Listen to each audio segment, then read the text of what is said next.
Michael, it's happened again. It's happened a fucking again. Can you believe it? No, I can't. It was bad enough when it happened last time. I know, right? Mission Impossible has once again been delayed. Once again, fucking Mission Impossible has been delayed. It was going to be released on the 7th of September. From September 2022. That's Mission Impossible 7 in September 2022. But it's been moved to July 2023. And, when we start off the year, of course, I organise all the movies and, when we're going to be doing them, for what reason. And, and I hope this would be the first year, since 2019, because the 2020 had to move stuff around because movies weren't coming out, and we did a big rejiggle, and it's happened already, man. They're already moving shit around. I'm so done with this pandemic, man. I'm so done with it, and just because it means the movies we watch now, I have to change the order in which we watch them for it to make sense. Yeah, it is truly the hardest road that I have. Yeah, just blame the studios. Like, why can't they just take a goddamn hit on their goddamn stupid movie? Like, if you think about it, okay, if they just released a movie when it first came out, they could already be working on another movie to come out by now. I know, actually, you know what? Mission Impossible 8 has been delayed a year as well. So it's been pushed back to 2024. So, yeah, there you go. Just fuck off, COVID. Fuck off. There we go. That's a controversial take. COVID's bad.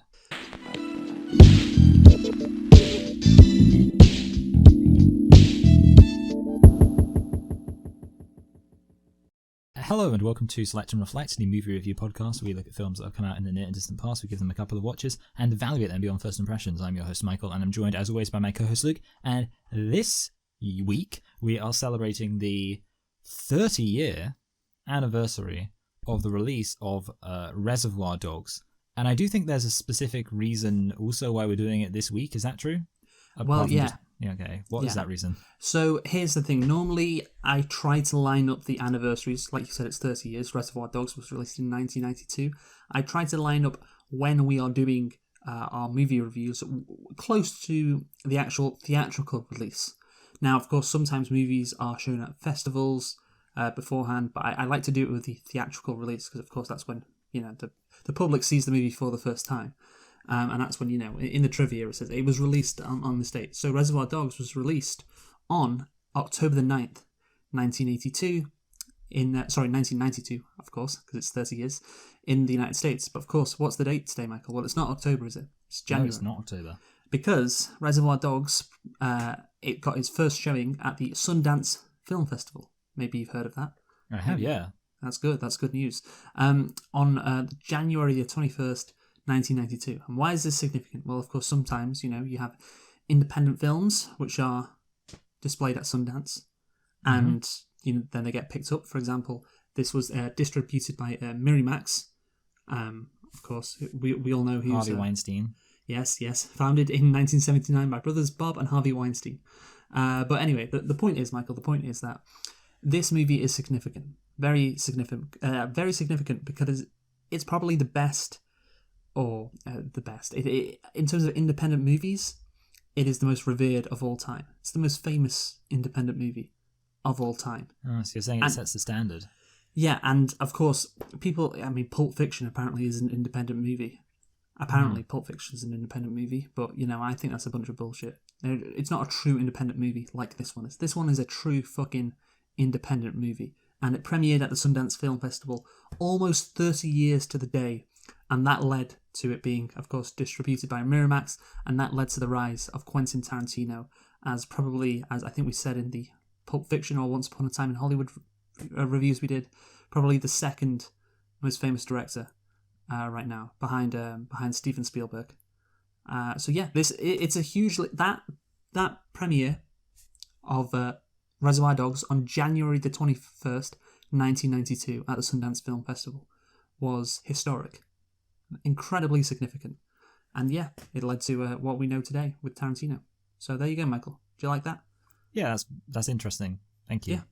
No, there you go. So that's why we're doing it in January compared to when it was released near October. And there's a bunch of movies that come out, in October. Not a lot of movies come out in January. That's true. Good ones anyway. So Reservoir Dogs, Michael. Reservoir Dogs is a 1992 American crime film written and directed by who? Can you tell me? Quentin Tarantino. Yes, in his feature-length debut. It stars Harvey Keitel, Tim Roth, Chris Penn, Steve Buscemi, Lawrence Tierney, Michael Madsen, Tarantino himself, and Edward Bunker. As we said, the movie was released on October the 9th, 1992 in the United States, but of course got its actual debut at the Sundance Film Festival on January the 21st, 1992. And yeah, Michael, can you tell me what the budget was for Reservoir Dogs? Well, it's independent. Although, I mean, it's also kind of weird because, like, Harvey Keitel was definitely famous by this point. I don't know how Harvey famous... Keitel, I'll tell you, I'll give you a clue. Harvey Keitel helped finance this movie because he saw the script and he liked it. So that implies it'll be more money because, like, he was like, yeah, okay. So they were like trying to beef up the money, but still, like, not a huge amount, right? Like, 10 million. Oh, right, we're at 10 million, Michael, eh? 10 fucking million. Wow. So you have once again got a mark on your score. Yeah, because it was way more. No, it was less. Yeah, I mean, you know, it's like, of course, it's like, do you really think that movie cost $10 million to make? Yeah, I know. Sometimes I just like to make up numbers. Yeah, no, clearly. So that 3 out of the 4 times we have done this since the start of the year, you have guessed the budgets more than double or less than half of what it actually was. So you're on a roll here, pal. Thank you. Yeah. So, but also you got to remember there's an equal part to this, which is guessing the other one correct, or like so making it so it's just one per week, which is the extra challenge. Okay. Right. Anyway, so the budget was 1.2 million to $3 million. Oh, okay. So who knows? Anyway, but anyway, yeah, your 10 million guess was so right. I can't believe you guessed that. What about the box office, Michael? I think that this got 30 million. Oh, it's another mark. It's another mark, ladies and gentlemen. He's gone over twice. Oh, I'm loving this now. I get so frustrated, but now I've turned it into a game. Suddenly it's so much better. So the actual box office was only 3 million. Wow. Yeah. Bullshit. See, I did a game. Sometimes I do this, sometimes I don't. But I thought I'd do a little game with this. And my guesses were, I guessed the budget was about 2 million, which was correct. But I guessed the box office would be 15 million, and it wasn't. It was only 2.9 million. Like I said, so yeah, I would have got a mark as well, Michael. But you do the guesses, not me. But anyway, yeah. So and that's the first time you've got both wrong. I know. Yeah, it's really disappointing. Yeah, you've gone over. Sad. Yeah, you've gone over. You've gone more than twice over, or more than. Or less than half under, if you get me. Yeah, that's the first time you've done that on both guesses. But anyway, Michael, what's the next question we have to ask? Oh, I know what the next question we have to ask is conclusions.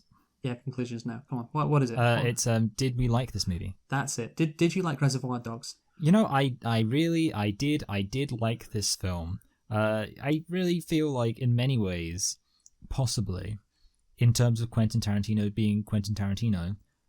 This is maybe one of the ones I like quite a lot. It's, you know, it's lots of people talking. It's kind of like, I feel like the sort of weird plot thing definitely has a purpose.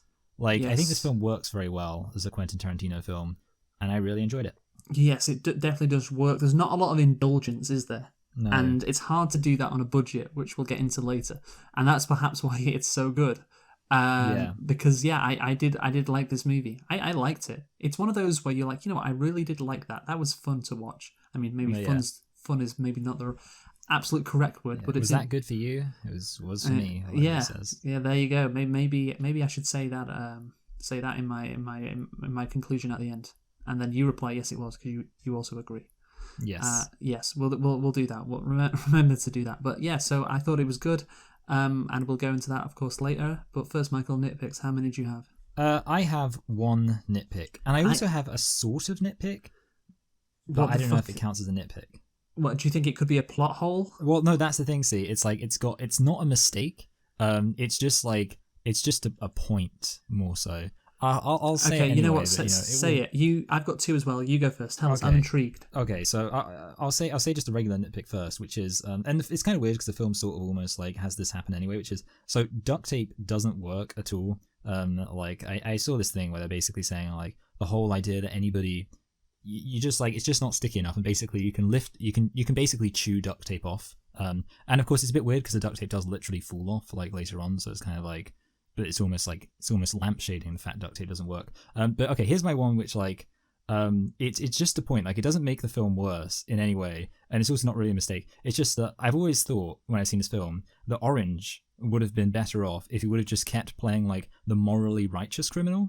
Like, and again, this isn't like, it's not like I'm saying it's a plot hole that he didn't do this, because I completely understand why he didn't. It's just like I've always like, whenever I watch him, just like, you know, he would have been so much better off if he would have just been like, because you know there's a difference between being a criminal and like thinking you should like torture somebody and burn them alive. So he should have just been like, rather than going down the, oh, he was going to rat everyone out route, he should have just been like, hey, he was going to burn that guy alive, and that's like a fucked up thing to do, so I shot him. I feel like that's what I would have done if I were him. And I just feel like at that point, you know, they just have to be like, well, that's your morality, you know. Yeah. I mean, would that be enough? He might have got shot anyway. Yeah, it's hard to say. I just feel like, I mean, the thing is, I definitely feel like the saying he was the rat, I just feel like it's, I don't know, yeah. I've just always thought to myself, like, that's what I guess, so if anything, I say, like, he'd be better off. That's not really true. It's what I would have done. And I don't know whether or not I would have ended up all right. But definitely not really a nitpick, because it's not a mistake. I'm not saying, like, oh, Orange wasn't, you know, behaving. Again, I'm not even sure it would be the most rational thing. I'm just saying that's what I would have done. Yeah, no, I get it. Yeah, I think either yours or Tarantino's would have perhaps worked. Yeah, but of course, yeah. Of course, Tarantino did make the rest of the movie, so that's why he gets to have his version. He does get to have his version, yeah. But again, you know, you have his son. What was his son called? It was like Joey or some shit like that. Then he wouldn't have been, because he was angry that Mr. Orange insinuated that Mr. Blonde betrayed him, because he's like, this guy fucking wouldn't betray him, and he's my friend. So he got pretty intense. Got riled up. Actually, one other tiny thing. I was thinking about the fact that the kid, the son, is wearing a blue tracksuit, and there's a character called Mr. Blue who you hardly ever see in the film, and I've just always thought, you know, I feel like what? No, I don't know. What do you think? Well, I'm just saying, like, you know, it's kind of like they're always talking about Mr. Blue, and then this guy shows up in a blue tracksuit, and sometimes, just like from thought association, my brain wants to call him Mr. Blue. Like when you were saying what's his name, I was like, oh, it's Mr. Blue, and I was like, no, I know he's not Mr. Blue, because I know who Mr. Blue is. He's the old guy, obviously. Yes. But it's just wrong. Like the fact he's wearing a blue tracksuit. It's kind of like, if he was wearing a pink tracksuit, I wouldn't think he was Mr. Pink, obviously, because Mr. Pink's a major character. You think he would have been a bit gay if he was wearing a pink tracksuit. Yeah, I was going to say, you think he's Mr. Gay. Yeah. Yeah, no. Anyway, what are your nitpicks? Yeah, I mean, that's just on you. But you didn't put it as a nitpick, to be fair. I know. Did you? Yeah, that's good. Anyway, so my two nitpicks. My first one is when Joe, of course, the fucking... Oh, yeah, what's his son... Sorry, what is his son called? Because the head guy's called... Isn't it called Harry? Let me see. Eddie? Yeah, Eddie, that's it. Ah, there you go. Ah, yeah. It's not just Eddie, by the way. He's listed as Nice Guy Eddie. Yeah, okay, yeah. I remember that. Like, I remember him having, like, a funny name. Yeah. Nice Guy Eddie. And, of course, Joe, you know, the boss of the whole operation. Right at the start of the movie, Joe picks up a bunch of the singles, you know, that they leave as a tip. And immediately he realizes that there's not enough, you know, singles. And somebody hasn't tipped. Is he Rain Man? And yeah, well, maybe, but basically the nitpick is no way he'd immediately realise that Mr. Pink didn't tip. Maybe he counts it up, but yeah, you watch the movie, he just grabs it and he's like, hey, somebody's not put a tip in. It's like, nah, yeah, no way he could tell, and he probably wouldn't even look for it. So yeah, that's a nitpick there. And my second nitpick is that Quentin Tarantino can't act, and I'm like, obviously, we all enjoyed his performance in Pulp Fiction. I thought we were going to say we all enjoyed his performance in Django Unchained. Where was he? He's an Australian. Do you remember? He's like with the dynamite. He's like, oh bloody hell, mate! I've got my dynamite, and he gets blown up. Well, is this near the end? Yeah, it's kind of like, so it's basically after the whole shootout thing, he ends up getting sold into slavery again, and then that's how he gets the dynamite to then blow up the fucking... Yeah, exactly. Yeah. Okay. Yeah. All right. Well, there you go. Clearly, you need to rewatch Django Unchained. Django. He's a Django man. And yeah, I mean, I don't know. There's too many N-words in that for me. Yeah, unlike this film. Yeah. No, to be fair, there's only like 6. So no, but actually, speaking of the N-word, I really enjoyed Tarantino's performance in Pulp Fiction. When what does he say? Does it? Dead African American storage. Yeah. Is there a sign on the front of this car that said? So a sign when you came pulling in that said "Dead African American storage." Yes. And Samuel L. Jackson's like, no.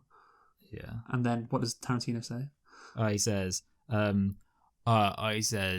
fucking, so why'd you, when storing dead African Americans ain't my Rudy tootin' business? Yeah, because there's not a sign. Yeah, that's right. You know why you didn't see that sign? Because it ain't there.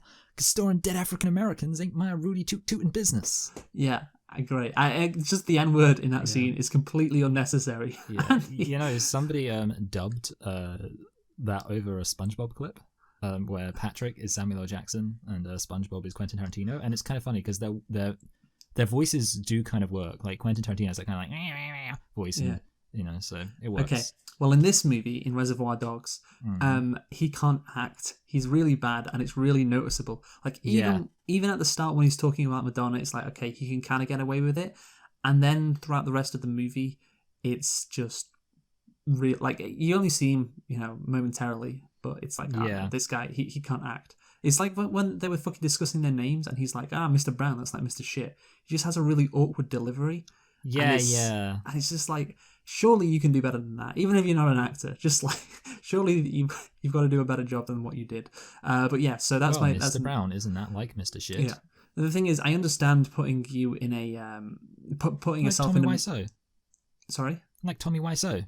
Yeah, well, I can understand why you'd put yourself in a movie in a cameo role like this, because it means you don't have to pay another actor. You can just use yourself. If you don't have a lot of money, that's useful.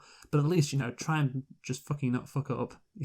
Anyway, again, that's why it's just a nitpick. But yeah, Tarantino, he's a lot better in Pulp Fiction. Again, maybe because he gets to say the N word, so he's like more confident and shit. Yeah, anyway, does he say the N word in this film? Because obviously other people do. I don't think he does. He didn't have the confidence to do that yet. Yeah. But then afterwards, oh yes, he did. Right. Anyway, so Michael, this movie, Reservoir Dogs. Firstly, can you spell reservoir? Reservoir. Reservoir. Well done. Congratulations. See, it's weird that in Reservoir the E, it's got two E's in it. Of course, the E in res makes sense, but afterwards, reservoir. Yeah. It's like it doesn't sound like it would be ER, but it is reservoir. So reservoir. Yeah, reservoir. But you don't say that, do you? You say like it should be an reservoir table. Reservoir. And actually, I might as well tell you now. Where does the name Reservoir Dogs come from? Oh my goodness, yeah, that's actually a really good question, and I literally have never ever in my life thought about that before.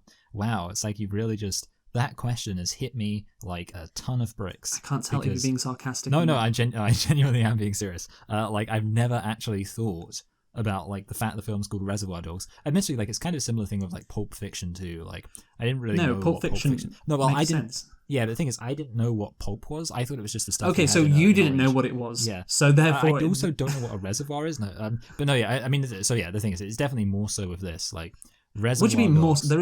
It's pretty clear what Pulp Fiction means. It's not like more so. No, Pulp. He's fucking doing fucking pulp comics or whatever. It's stuff taken from that in his movie. Yeah, but we don't all know about these pulp things. Anyway, okay, fine, whatever. This is the only example of it in the world. There we go. Fine, I agree. In Tarantino in the movies, whole wide world, every other movie, it's pretty clear. Jackie Brown. What the hell is the Hateful Eight? Kill Bill. Yeah, Kill Bill. Yeah, Kill Bill. What a cryptic title. No, okay, so yeah, Reservoir Dogs. Yeah, that's actually genuinely like I've never thought. I've just like accepted it as like a word.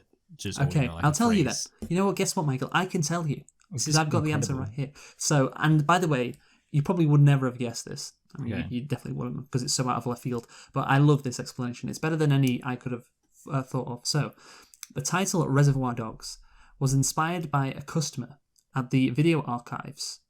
That's where Tarantino worked. Oh yeah, I didn't know he used to work at Yes, who mispronounced Louis Mallet's, I hope I pronounced that correctly, 1987 film Au revoir les enfants. So that person pronounced Au revoir les enfants as Reservoir Dogs, and les enfants. Yes, I can understand the au revoir as reservoir. Enfants, maybe, I don't know. I honestly don't know. Where does dog come in? But the point is, that's what the customer said, and I love that. It's an inside joke. Yeah, with himself, really, or with that customer, really. Not really with that customer, because I guess the customer was embarrassed. I would imagine if I would be embarrassed if I said that. But I imagine like he told the people who he worked with at the video archive. He told him about this. And he was like, you know what? If I'm gonna ever write a movie, that's what I'm gonna do. And it's a beautiful story. And I don't even care if it's fake. I don't know how it could be fake. How you could make that up. But yeah, that's that. I love that. And it goes. Here's another reason why I love it, because this is truly a dream for Quentin Tarantino. Yes. What he was doing in creating this movie, because everyone, knows the backstory about Tarantino, where he was working, like all the movies he watched, and then to basically, the title of your movie is like an inside joke from when you worked at this fucking video store, and that it becomes like an incredibly famous movie. It's just a brilliant story. Yeah. Yeah. It almost makes me forgive Quentin Tarantino for intentionally having a precious antique guitar destroyed. You're still on that, are you? Still. All right, okay. So the film is regarded as a classic of independent film and a cult film, and was named the greatest independent film of all time by Empire. By you? By Empire. So yeah, the greatest of all time. Or I think I was a bit more diplomatic earlier. Yeah. By the way, when I cut you off, when you said M, I thought you were about to say M. Night Shyamalan. Oh. Because obviously I cut you off. We said Empire, and then I just heard M. And I was like, is he going to say by M. Night Shyamalan? Yeah, but it wasn't by M. Night Shyamalan. Although controversial at first for its depiction of violence and heavy use of profanity, there you go. It didn't matter. And that is the thing with Tarantino. He genuinely lived the dream. You think about the people, so many people just love movies so much, who are cinephiles, who maybe work at a video store because they're passionate about it, but, the customers don't really care about, when they talk to them about movies and so on. But Tarantino, he managed to fucking do it. Like probably everyone who works, well, not everyone, but you can imagine there's quite a few people who work in like these video stores. Of course, they don't exist anymore, but those video stores back in the day, he wanted to be like what Tarantino became, and he used their knowledge of cinema, like that they spent hundreds of hours watching all kinds of different movies, and then they can fucking use that to produce like these kind of movies. And he did it. He lived the dream. So, of course, I'll tell you a bit of the backstory. Quentin Tarantino had been working at Video Archives, a video store in Manhattan Beach, California, and originally planned to shoot the film with his friends on a budget of $30,000 in a 16mm black and white format, with producer Lawrence Bender playing a police officer chasing Mr. Pink. Bender gave the script to his acting teacher, whose wife gave the script to Harvey Keitel. I don't know how they knew each other, but there you go. Keitel liked it enough to sign as a co-producer, so Tarantino and Bender would have an easier job finding funding with his assistance. And there you go. They raised $1.5 million off of that. Keitel also paid for Tarantino and Bender to host casting sessions in New York. Who did they find in New York, Michael? Well, obviously not Harvey Keitel. Steve Buscemi. Steve Buscemi was found in New York. Yes, who else? Come on, keep it coming. Oh, who else? They found I'm just trying to think about who else in here is really famous. Oh, did they find the old guy, Max Tierney? Is that his name? They did not, because he was pretty old, so I doubt they'd find him. Oh yes, sorry, he would have been doing stuff. Yeah, sorry. Yes. So I mean, obviously, I'm trying to remember the name of the goddamn guy, but the guy who is Mr. Orange. I can't remember his name. You don't know it? What do you mean you don't know the name? I'm trying to remember his name. Is it Sean something? It's Tim. Tim Roth. Okay. How can you forget? Because he was in. Yeah, sorry, I forgot his name. Like I know what it is now, and he was obviously in Planet of the Apes too. He's fucking from Planet of the Apes. Come on, how could you not know who Tim Roth is? Well, I did know. I just had forgotten in that exact moment because I remember. Yeah. He's also in the Incredible Hulk. Lest we forget. He's been in some great movies down the years. And also United Passions, which you probably don't know what that is, but that's a hilarious movie that I hope to review one day. But yeah, so Tim Roth, he found Tim Roth and one other guy, Michael, Well, I mean, I guess it's just going to be one of the few other people in the film, right? Yes, we can narrow it down. So is it the guy who played Mr. Blonde? It is. Yeah, is his name Madsen or something? Michael Madsen. Madsen. You see, the thing is, I said these guys' names at the beginning. Yeah, I don't pay attention to and the beginning. You clearly don't pay attention, yeah. I mean, I don't know how you didn't get Tim Roth, but that's the thing, like, Tim Roth, obviously, he became an incredibly famous actor. Michael Madsen and Steve Buscemi. Steve Buscemi was the fucking, like, MVP of the 1990s. Like, how many 90s movies he was in that were fucking famous.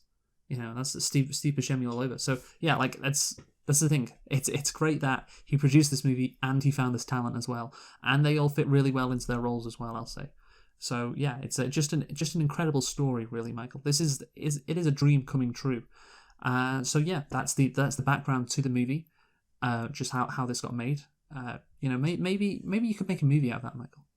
Maybe Quentin Tarantino biopic. Or not really a biopic, more focusing on Reservoir Dogs. Like, I mean, because that would be an interesting story, and maybe that's what he's going to do for his final movie. Maybe that's what he should do. Yeah. Although there's not a lot of violence, so he'd have to Jazz it up. Yeah, make some stuff up there. Anyway, so let's talk about the plot, Michael. The plot. Yes. A botched robbery indicates a police informant, and the pressure mounts in the aftermath at a warehouse. That's I copied this from One of those hack sites. Yeah. Crime begets violence as the survivors, veteran Mr. White, newcomer Mr. Orange, psychopathic parolee Mr. Blonde, bickering weasel Mr. Pink. Fucking hell, that's harsh. Wow. He's not a weasel. He doesn't rat anyone out. Surely that's Mr. Orange. And nice guy Eddie unravel. So they all unravel throughout the movie. And so, yeah, well, let's... You know what would be actually really funny? Sorry. You know how the guy is called Nice Guy Eddie, and that's like his name? Imagine if all of those descriptions were like the nicknames. It's like, hey, it's a bickering weasel, bickering weasel Steve, or whatever. Yeah, bickering weasel Mr. Pink. Yeah. Yeah, like Harvey Keitel. Oh, look, it's how you doing, bickering weasel Mr. Pink? Yeah, it's like oh look, it's veteran Larry. Veteran Larry, newcomer Mr. Orange. Yeah, parolee Mr. Blonde. Oh, we know Mr. Orange's name is Freddy. Oh yeah, of course, Freddy. So yeah, the structure, Michael. Let's talk about the structure because we need to do that because this movie has a perfectly normal linear structure. Perfectly normal. Nothing weird about it at all. So, I'll just tell you this from Wikipedia. So, these people, the cast play diamond thieves whose planned heist of a jewelry store goes wrong. The film depicts the events before and after, but not during the heist. It incorporates many motifs that have become Tarantino's hallmarks. Violent crime, check. Pop culture references, check. He really was the fucking you know how Marvel movies like to reference pop culture. Yeah. He was the progenitor of that. He really was. Profanity, check. And non-linear storytelling. Non-linear storytelling. I'm going to disagree on that one. I don't really think he does it in this movie. What the key is with the structure is a lot of basically like 90% of the film occurs in an abandoned warehouse.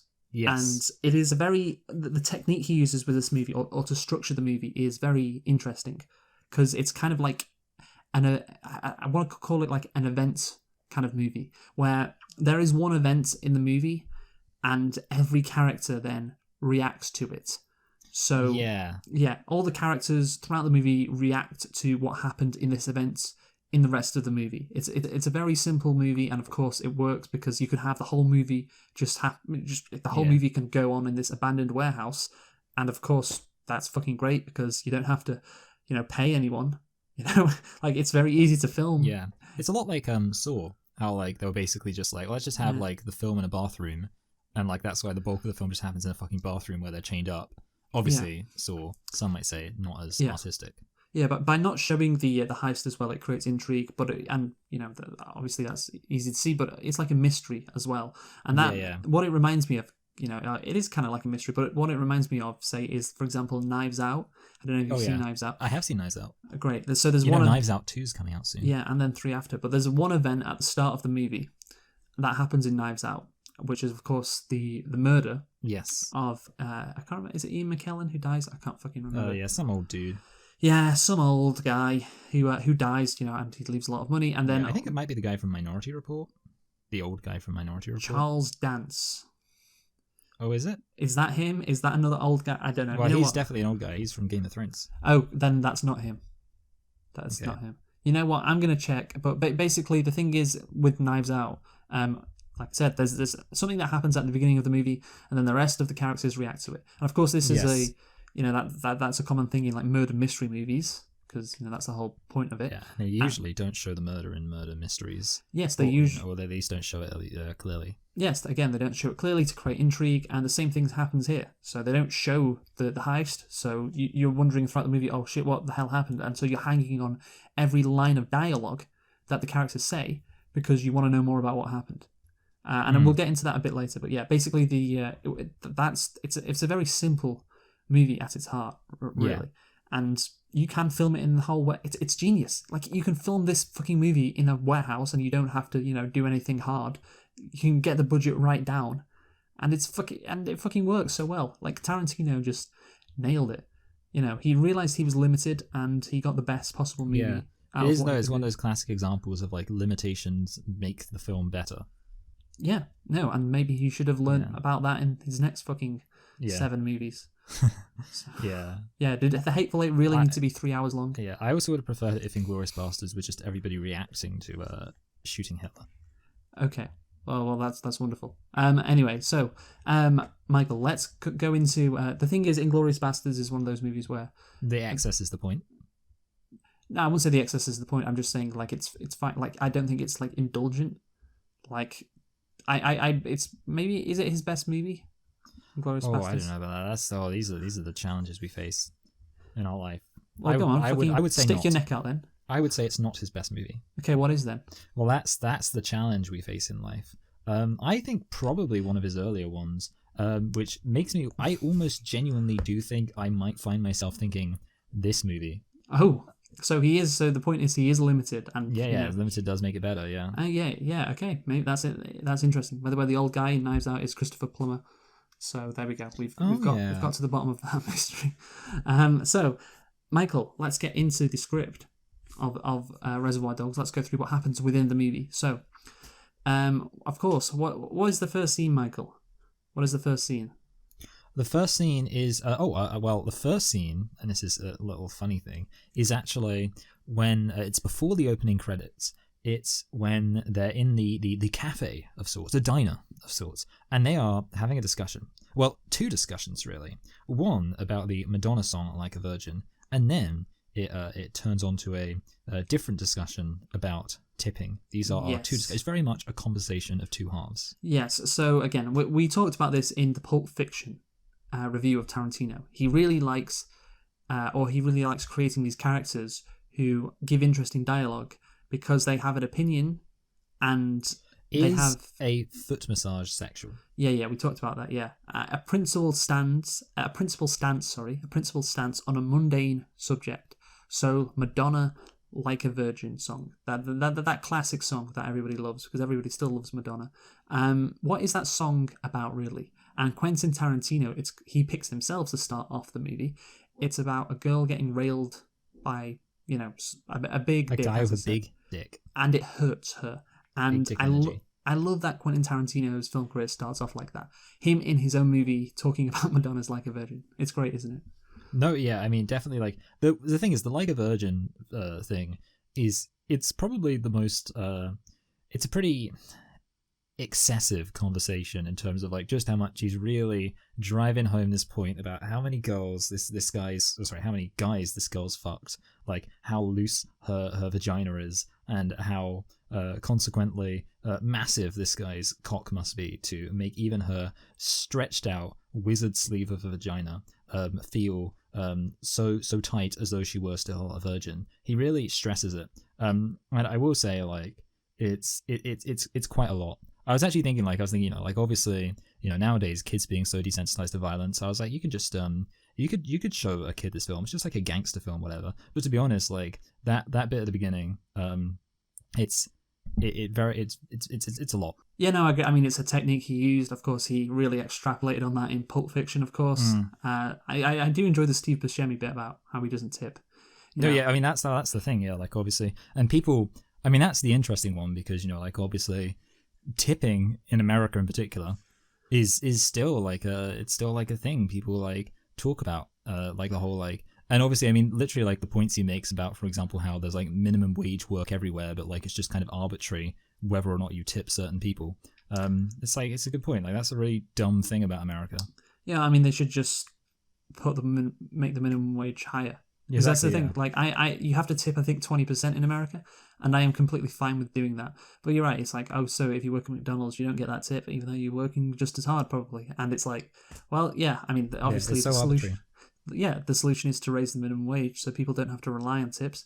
But I mean, you can still keep the 20% tip for waitresses as well, if or waiters, of course, if that's what you want to do. But yeah, basically, I love how Harvey Keitel is like, being a waitress is the number one occupation for non-college. He gets really moralistic about it. Yeah, non-college educated women, and I love he knows the fact, and it's like an actual genuine like conversation between two people, again, with very strong points, very strong views, and it's not like, yeah, I don't know, oh, what about this, it's like they've come back up with their facts, even though they wouldn't have no reason to take this, Steve Buscemi would have no reason to take this principled stance. Harvey Keitel, why would he know this stat about non-college educated women? It's just, yeah, but it's entertaining, like we said, and that's what Tarantino does incredibly well.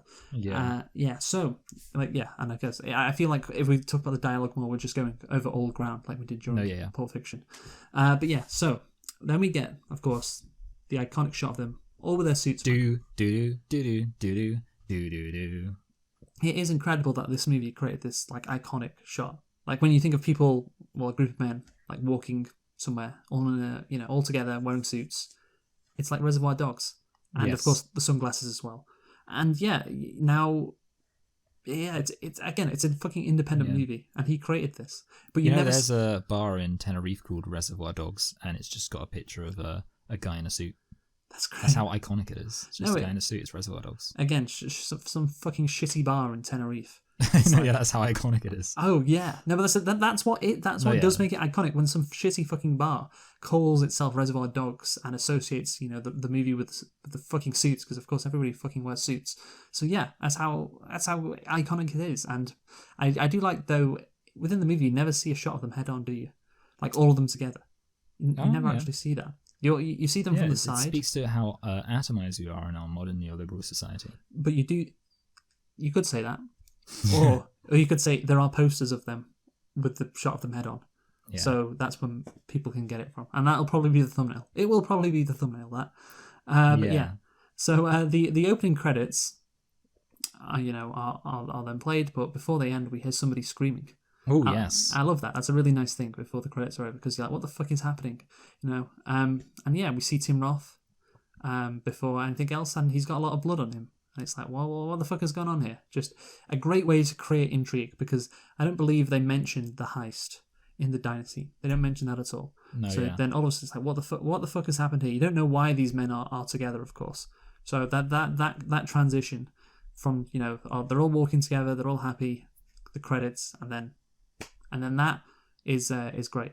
And of course Steve Buscemi comes in and talks about the setup, and then the response time and all that. And again, I'm thinking, it must be so good to watch this for the first time, man. Once they get back to the warehouse. Like I said, the slow trickle of information is so interesting, and it keeps you completely hooked, doesn't it, Michael? No, yeah, definitely. It's like it's just it's like it is a really great opening, because it's just like you jump straight into like this situation, and it's like, rather than kind of slowly building to it, it's kind of like just like drops you in, and then just like everything else you're like, okay, like this guy's in pain, something's wrong. And then obviously Steve Buscemi comes in, he's like, oh man, it was a setup. I don't know why I said it like that, but he comes in and like really convinced that something was up, and you're like, okay, yeah, and you're kind of just like finding out information as it happens. It's like, it's very chaotic, and I guess it kind of like simulates how it must have felt for the actual characters. No, it is, but yeah, as the audience members, of course, you are just completely entranced. Like, there's no way you're gonna fucking turn off the movie. I mean, I don't think you would anyway, but it's just it's perfect how it keeps your attention. And then of course all the shit about Mr. Blonde as well, like what the fuck was he thinking, and so on and so forth. Because the thing is, you don't know which one Mr. Blonde is. It's like, which one of the guys was he? Was he? Of course, it's Michael Madsen. Was it him? Was it fucking? Was it Quentin Tarantino? Was it Quentin Tarantino? Probably not him. Was it the fucking old guy? Probably wouldn't be him. Actually, so yeah, it's either, maybe you can narrow it down to Michael Madsen. Although, of course, maybe you didn't know Quentin Tarantino was, the actual director. But anyway, so yeah, the heist, Michael. We don't see the heist, and again, like we said, we think that's good. Yes. So, but Tarantino explained that he decided not to show the heist initially, due to why, Michael? Well, I mean, like the obvious answer would be budgets. You are correct. Budget. Okay, yeah, budget. Yeah, budget, yes. Again, very, very obvious. Also, he always liked the idea of not showing it, and stuck with that idea in order to make the details of the heist ambiguous. He has said that the technique allows for the realization that the film is about other things, a similar plot outline that appears in the stage play Glengarry Glen Ross, and its film adaptation is never shown on camera as well. Tarantino has compared this work to the work of a novelist, and said that he wanted the film to be about something that is not seen, and that he wanted it to play with a real-time clock, as opposed to a movie clock ticking. So there you go. I see. Because is that kind of, I feel like maybe what he means by that is like the obviously if he wanted to show all of this information kind of like chronologically, it would feel like the film's kind of like moving in fast mode, whereas it's kind of like, because it's like the main event is actually something which takes place over a relatively short period of time, you kind of like feel the length of that situation. Yeah, and I think as well what's crucial is once they get to the warehouse, they don't jump forward in time, do they? No, yeah. Yeah, I think that's pretty. That's pretty much plays well. out in real time. Yeah. Yeah, in real time. Like from the moment they get into the warehouse, that happens like 10 minutes into the movie to the end. Of course, there's flashbacks in between and everything. But yeah, if you take out those flashbacks, the movie would probably be an hour long, and probably in the movie's universe, an hour probably elapsed. It basically didn't jump forward at all. So yeah, I like that. That's good. But yeah, again, just taking taking the heist out is great. And like you said, it makes the details of the heist ambiguous, and ambiguous details are good because when characters talk about the heist, every bit of information that we hear is new and interesting. And of course, in this movie, there is a lot of talking in this warehouse. And imagine if we had seen the heist and the characters were just going over what we had seen before in the heist. That I don't think that would be nearly as interesting. So yeah, again, sometimes less is more, Michael. Less is more. I mean, I 100% agree, because I think, having the characters talk about it works better from a kind of characterization perspective, because it's kind of like, if obviously, it's better sometimes. I mean, it's sort of weird, because they always say in filming, show, don't tell, but in some weird sense, in this case, it's almost like telling's better, because it's like the way the characters tell you about what happened informs you about their characters. If we just watch the characters like go through the events, it wouldn't be necessarily, you wouldn't necessarily get that sense of characterization, but by hearing them recount the events from their perspective, it's like, okay, I understand like who these kind of characters are. You understand that like, Harvey Keitel really trusts Tim Roth, and he never has to say it. It's just like, because of like the way he reacts to some of the things that are being said. And obviously, that Mr. Pink is really kind of neurotic and on edge because of the way he reacts to the things being said, blah, blah, blah. And like out for himself, for example, like, that very early on, because obviously the way he describes the events shows you the kind of person he is, and that it works way better than just seeing the events play out. Because again, you're wondering like who to trust, but again, like it goes back to what we said before. It's like, show, don't tell, but you can't show if it's like meant to be a mystery movie, and this is essentially like, of course, it's close to being like a mystery movie. So therefore you have to pay attention to the characters, you have to pay attention to the dialogue, and again, if you want to just film a movie in a warehouse, then again, like if the fucking, imagine if the heist had already happened, like, and we'd seen the heist, this would be such, like, it would be a worse movie. It would be it'd be quite a bit worse, because you wouldn't really pay attention as much to all the shit's going on. Because certainly in the first half, when they're recounting it after the police officer gets brought in and they start talking about the rat, okay, then it's not really about what happened during the heist as much. But yeah, so it is great that the heist isn't shown. It makes the movie so much better. I have a question about the heist, and it's kind of it's what I think is a plot hole, which is, he says so Mr. Orange says very clearly that the plan, and he says this to the police officer, the plan is for the cops to move in to capture Joe when they're all at the warehouse. And if that's the case, why did the cops interfere in the robbery? Because that's only going to make it less likely. Like, if their stated plan is to wait for them all to meet at the warehouse when they know they're going to be, where they want Joe to show up so they can capture Joe, by interfering in the robbery, aren't they just making it more likely that, one, they might all end up splitting and not even going to the warehouse, or two, they might all die, or three, they might realize something's up, realize there's loads of heat, and not even have Joe show up? It just seemed like I was like watching, I was like, this seems like, a bit of a contradiction. So perhaps it was the only thing I was thinking is that maybe it was like local police getting involved in the shootout, but I don't think that really works, because obviously. Well, the local the police officers who were on the case were on it first, and maybe since the alarm went off, they felt like compelled to go in. Like, right, we can't just let things go, because the other cops are going to be, showing up, and then if we don't go in. Oh, so they were like, they were worried that the other, so they were worried kind of like the people who weren't briefed on it might show up and screw everything up. Oh, perhaps. Or if they don't go in, and the alarm goes off and they get away, it's like, oh shit, like maybe they realize something's up because the cops didn't, go after them with the alarm, so they're like, okay, Joe. Therefore, Joe isn't. Well, we're gonna have to change because it's a setup. Because they know they're there.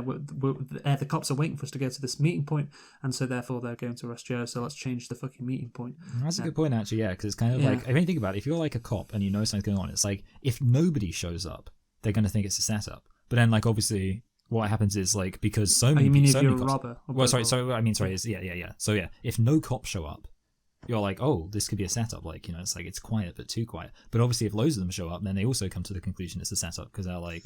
So yeah, they definitely. I think police officers really need to work on their balance. It's got to hit that Goldilocks zone. Yeah, or maybe it was just like, oh shit, if the alarm's going off, we have to help. Like the fucking the fucking what do you call it? Shoots everyone. I don't know if that's what you're gonna say. Well, the company, the diamond company, they're gonna sue us if they realize, hey, the alarm went off and you didn't help. So yeah, maybe it's that as well. Anyway, so we now go on to the question of who is the rat. Yes, and. Obviously Mr. Pink says there's got to be a rat. Pink's the weasel. And and then it sets up an intriguing situation where they have to figure out, who the rat is, and again, it's incredible how much how invested you are just in just a bunch of fucking people in a warehouse, and you're so invested in everything. And then Mr. Blonde shows up, and then then you get some questions, or so you get some answers to the questions regarding who is the nutcase. Well, it's this guy. And yeah, it makes sense. And yeah, the characters are introduced at exactly the right time. Like as soon as of course, Buscemi and fucking Keitel shooting at each other, it's like, okay, that's the culmination of their argument about who's the rat. And then as soon as their argument is kind of over, in comes Michael Madsen. Or as soon as their argument has no more to go, you've milked it dry. In comes Michael Madsen. It's just brilliant at introducing stuff at the right time. Yeah, and then, I really do like the way it's introduced. Yeah, and it's also like you kind of get the impression that he was stood there for a while and they just didn't notice him because they were like getting so angry. Yeah, maybe that's a good point. And then of course a cop is introduced who has been kidnapped by Michael Madsen and or Mr. Blonde, as we should say.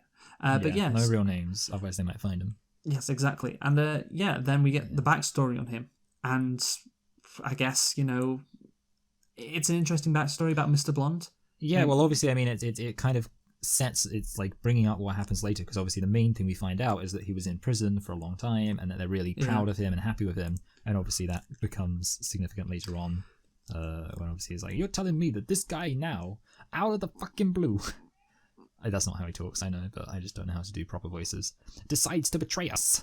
That's great. That's a great impression. No, yeah. I mean, I guess the backstory is crucial to make that last scene work as well as it does.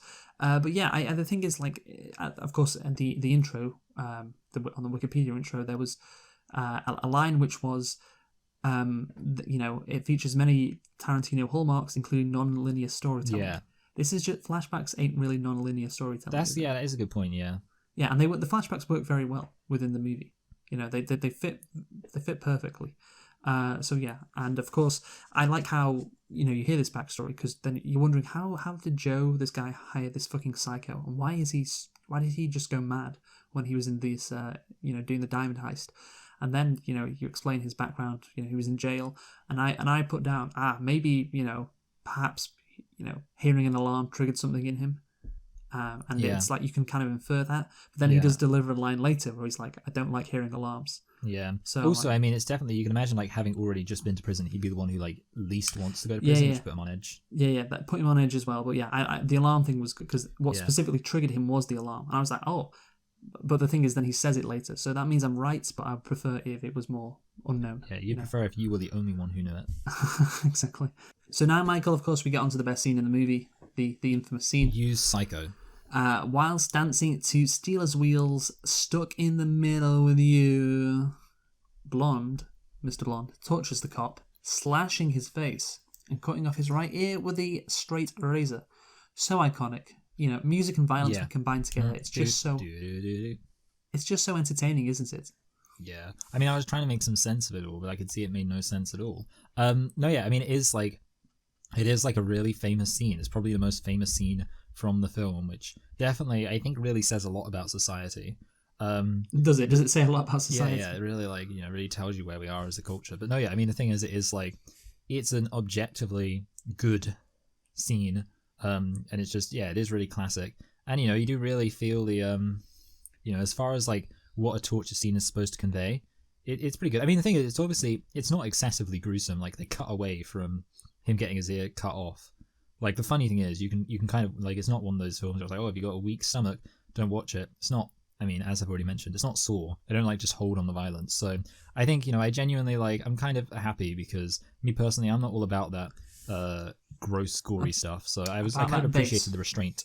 Well, interesting you say that because the article I'm going to read later comments on that. But anyway, the film received substantial criticism for its strong violence and language.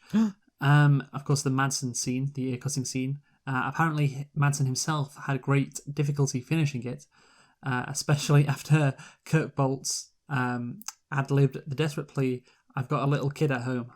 Yeah. He ad-libbed it. That's cool. Yeah. Many people walked out during the film. About 15 people walked out of this. What is this? The Sitges film. Oh, it's Spanish. I don't know how to pronounce that. Sitges. Sitges. Yeah, there you go. Including horror film director Wes Craven. Oh, really? And special makeup effects artist. He probably walked out because it was too restrained. Yeah, and special makeup effects artist Rick Baker. Rick Baker also walked out, Michael. Baker later told Tarantino to take the walkout as a compliment and explained that he found the violence unnerving because of its heightened sense of realism. Tarantino commented about it at the time. "It happens at every single screening. For some people, the violence or the rudeness of the language is a mountain they can't climb. That's okay, it's not their cup of tea, but I am affecting them. I wanted that scene to be disturbing." So there you go. Yeah, that's cinema, baby. That's fucking cinema. See something that makes you inside you. Makes you feel something inside of you, and whether that's it's done its job. Yeah, no, it literally it did. The thing is, like, as the more I watch it, as I've watched Reservoir Dogs now, I think 3 times. Like each time I watch it becomes worse. Like the first time, I didn't think it was that bad. Yeah, that's kind of. I almost feel that too. Like this time, I was really feeling it. Yeah. Just because you know what's going to happen. Like when the door is shut, when they walk out of the room, and it's like, oh, the build up to it and of course you know what's going to happen. Like, yeah, and of course you know that the second time, but I don't know, just hits different while rewatching it. But yeah, obviously, it became pretty infamous, and yeah, people walked out, and it's still to this day very, very, very famous. But so Michael, of course, he's going to light him on fire then. Yes, and he doesn't because Orange. He gets shot. He doesn't because he has a change of heart. Yes, Mr. Orange shoots Mr. Blonde, and it's a great twist because the thing is, you have completely forgotten about him, and then suddenly he shoots Mr. Blonde, and I feel like it's okay for him to suddenly wake up Mr. Orange because of course he's like kind of passed out, and then some noises from the cop, could fucking wake him up basically. So I feel like that's fine. Yeah, I'm fine with that. Yeah, again, and of course it's fucking great because you can believe the cop is about to be set on fire as well because you've just seen him cut off his ear.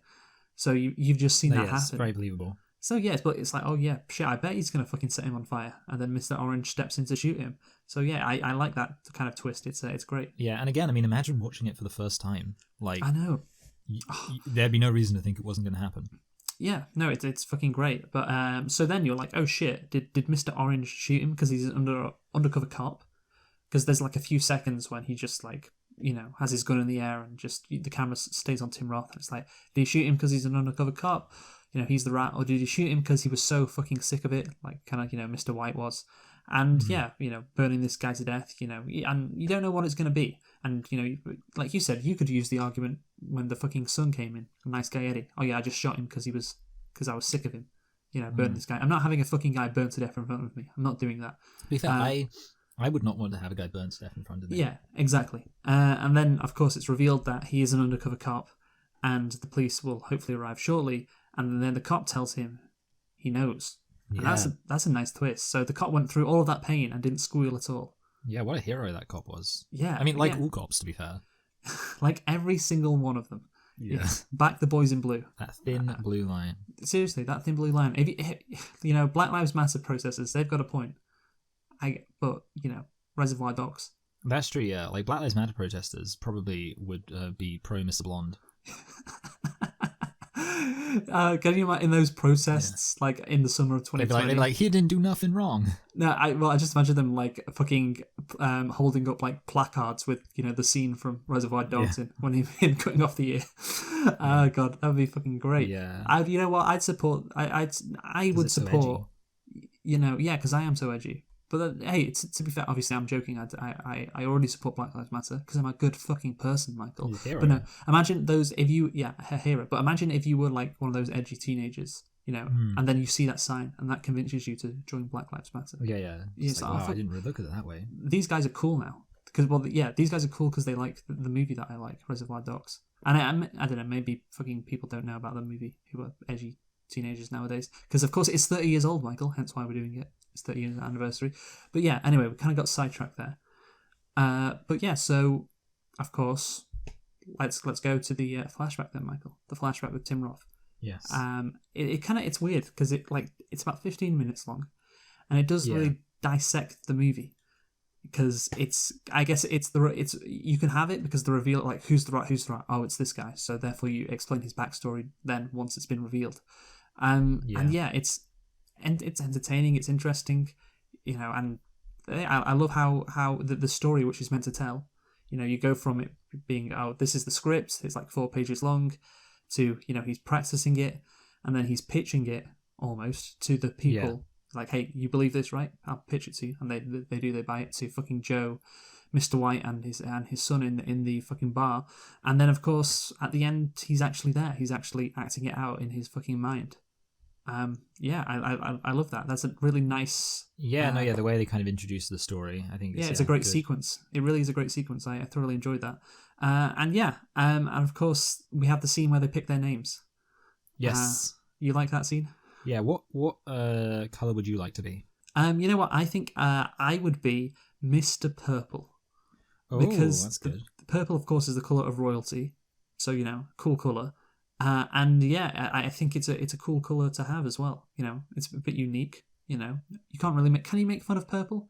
Like Mr. Brown is Mr. Shit, Mr. Pink is fucking Mr. Gay. I don't think you can really. I would. My instinct, because it's just in theory it's my favorite color. I'm not a child anymore, so I don't really have a favorite color. But when I was a child, I had a favorite color, and that was green. So I wouldn't mind being Mr. Green. But if I weren't Mr. Green, I'd be Mr. Red.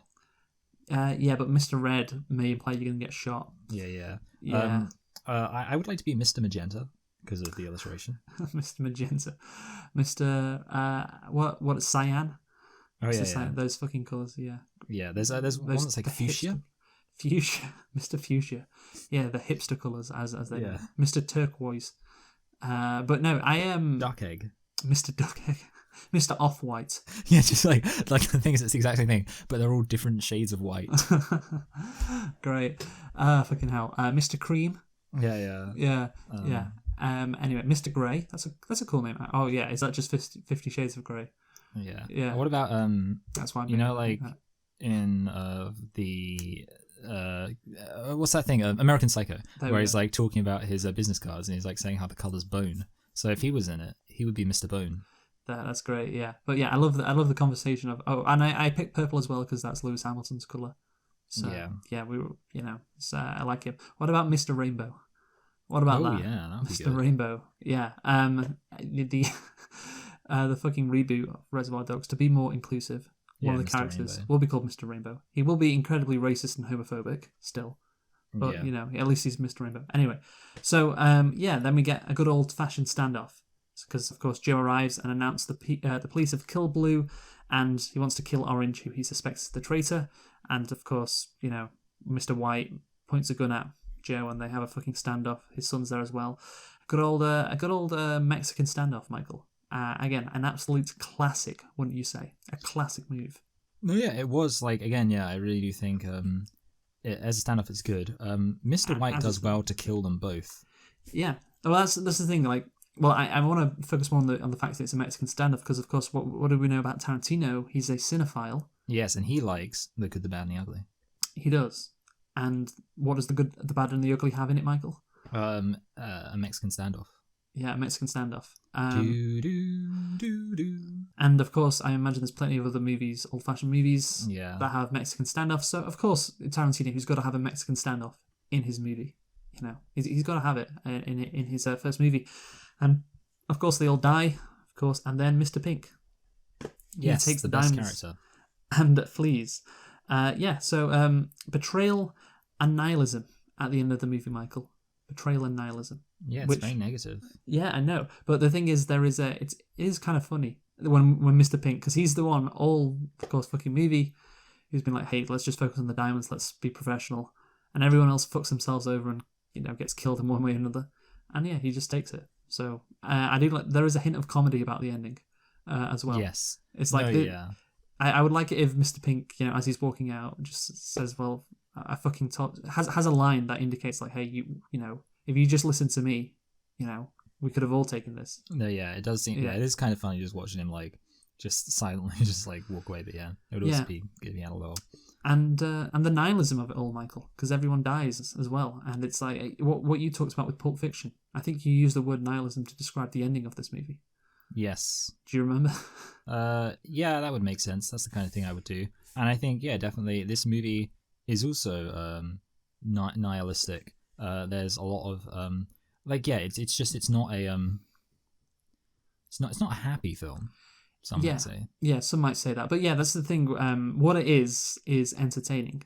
That's what I would say this movie is throughout. It's just entertaining, and the story is intriguing. And I think that's why it's probably better than Pulp Fiction, because Pulp Fiction, it's the fucking timelines. They don't really make sense. It's kind of like a gimmick. Really, gimmick. Yeah. Yeah. This, of course, there's flashbacks, but flashbacks aren't gimmicky. They help you understand the characters better. So this it's definitely not gimmicky. They work with the story. They explain things, and they're used at good times. So yeah, that's certainly better than Pulp Fiction. And yeah, the story is more intriguing because there isn't a fucking story in Pulp Fiction. That's the whole point. There isn't a story. It is like Pulp Fiction is the most just shallow. I think I called it that. And it's entertaining, of course, but it's just shallow. It's just nothing. There's nothing really there to it. Yeah, here's some cool stories. I mean, this again, there's no great theme to it, of course, but at least it's an intriguing story. It's got the style, and it's got a bit of the substance as well. So yeah, I do think this movie is particularly the ending. It's really good. And I like the ending. I mean, it's kind of crazy when you think the film, like at least going from the opening credits, like starts with a guy like bleeding out and be like, oh, I don't want to die, blah blah, and then it just ends him dying. Yeah, classic.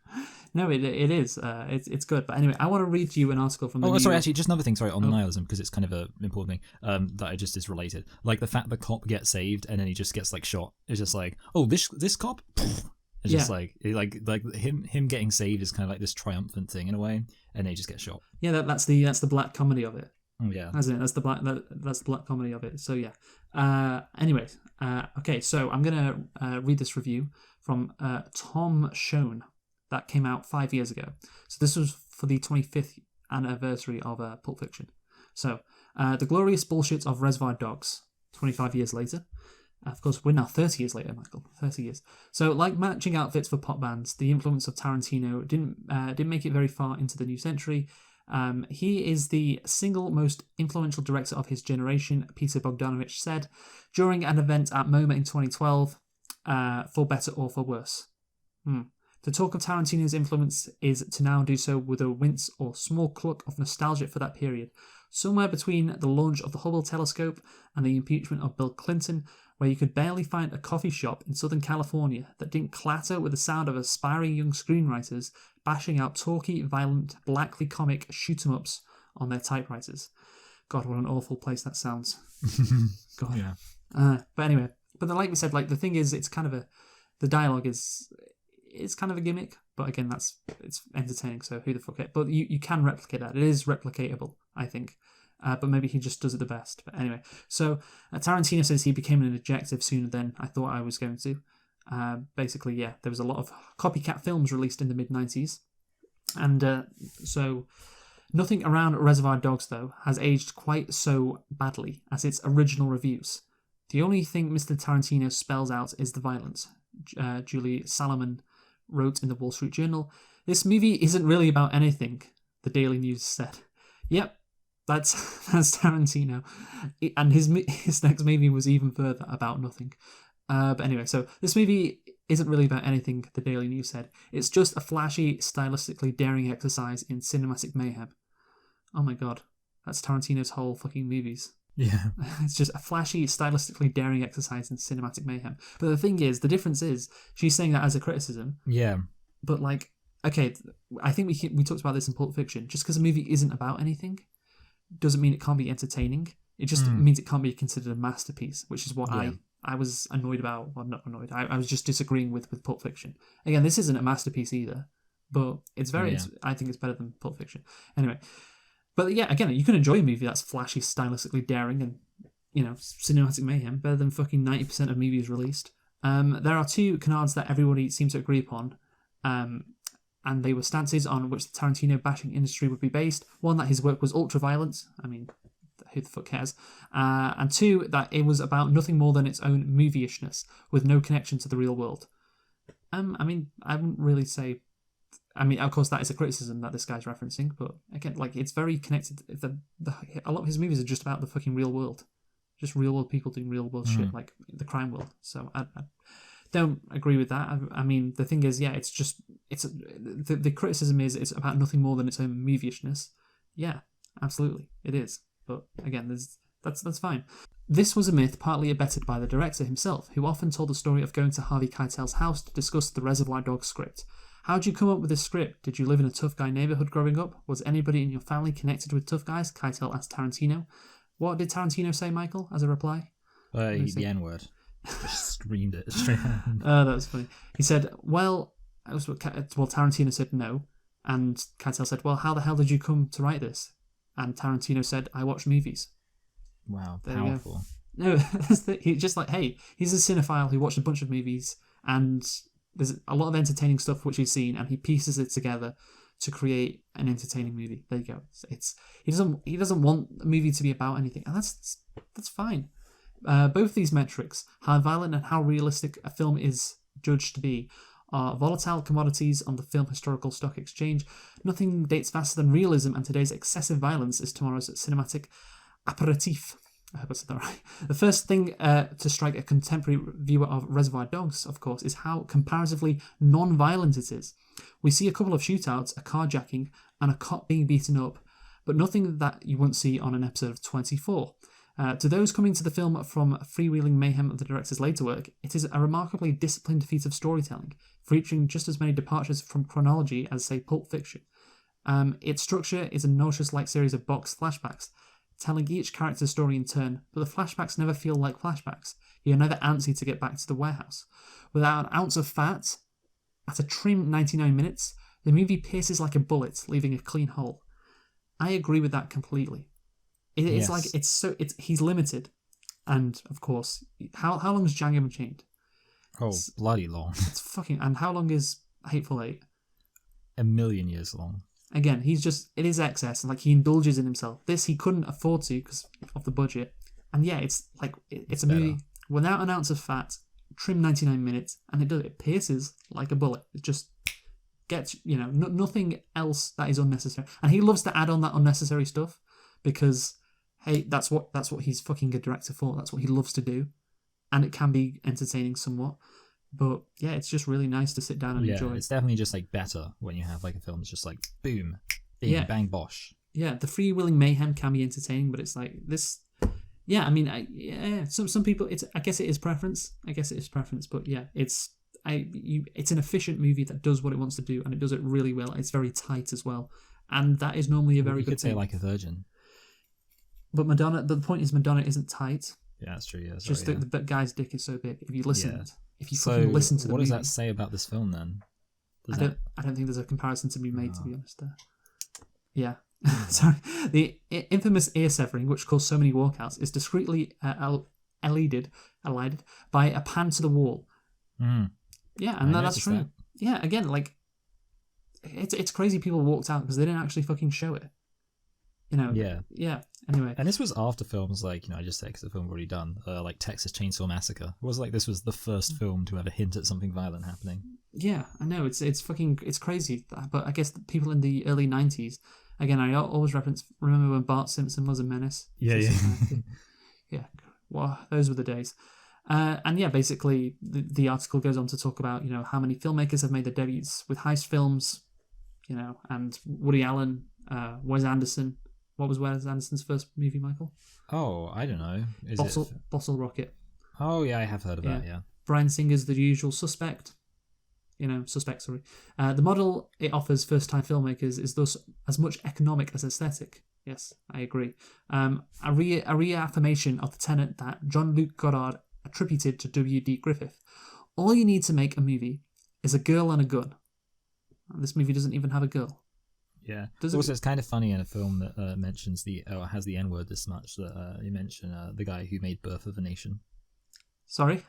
The guy who made Birth of a Nation is G.W. Griffiths. Yeah. I know. But again, hey, that's he could. I mean, Birth of the Nation, isn't it considered one of the greatest movies of all time? Yeah. I mean, that's the thing. Yeah. I think the guy actually was talented. I just think he was racist, which is unfortunate. Yes, exactly. But the thing is, do that film at some point. It's gonna be a great moment. Well, its 100-year anniversary is probably 1916.